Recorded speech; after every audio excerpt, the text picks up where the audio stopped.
Hello, my name is Sarah Allred. I am a registered respiratory therapist and a trainer with Neonatal Rescue. In this video, we will cover how to determine when to use the NeoLife high-flow nasal cannula, CPAP, or mechanical ventilation. In this first section, we will discuss the algorithm used to decide between using high-flow nasal cannula and nasal CPAP. To begin, the healthcare provider should calculate the baby's respiratory distress score.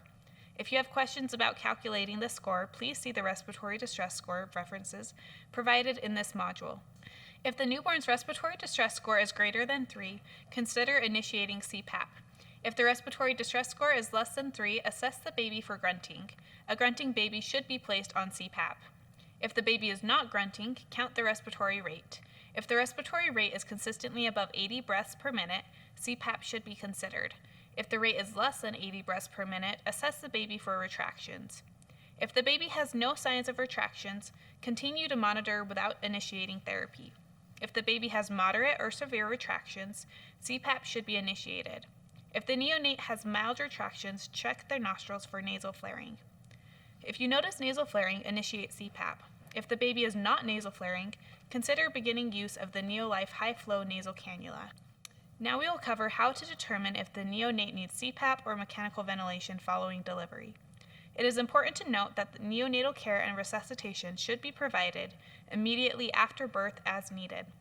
When deciding if CPAP or mechanical ventilation is necessary, the healthcare provider may begin by assessing the neonate and asking 3 questions.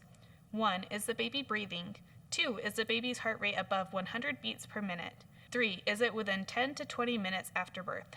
If the answer to any of these questions is no, or if the baby is floppy with poor muscle tone, the healthcare provider should consider using mechanical ventilation.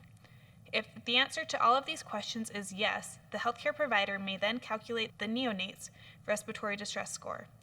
This is done by assessing the baby's respiratory rate, retractions, and grunting. If you have questions about calculating the respiratory distress score, please see the references provided in this module.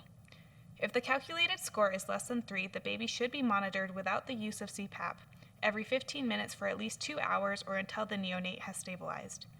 If the calculated respiratory distress score is 3 or greater, the neonate will require the use of CPAP. When placing a neonate on the NeoLife CPAP, begin at pressures of 6 centimeters water pressure and adjust as needed.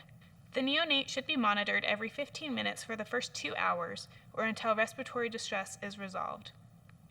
When monitoring the neonate, be sure to assess the vital signs, respiratory distress score, breath sounds, chest expansion, color, comfort level, and oxygen saturations.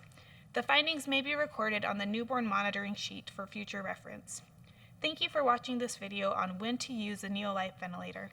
Please contact us with your questions at training@neonatalrescue.org.